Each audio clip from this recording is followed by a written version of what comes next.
Alright guys, so here's a little follow-up to my video from today, which I implore you to check out because the other shorts I made about this didn't really tell you the whole story. So this was the factory terminal block that was mounted inside the air handler that I installed. What do you see here? You see one ground lug here. One spot to put your ground, okay?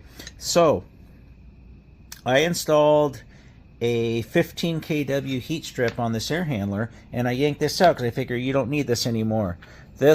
So these plug into the circuit board somewhere. But anyway, I put the heat kit in. The heat kit doesn't come with any ground lugs at all. It doesn't have any.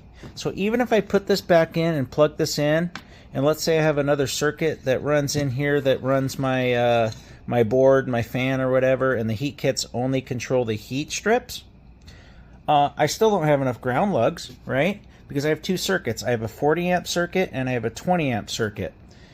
I would need 3 ground lugs.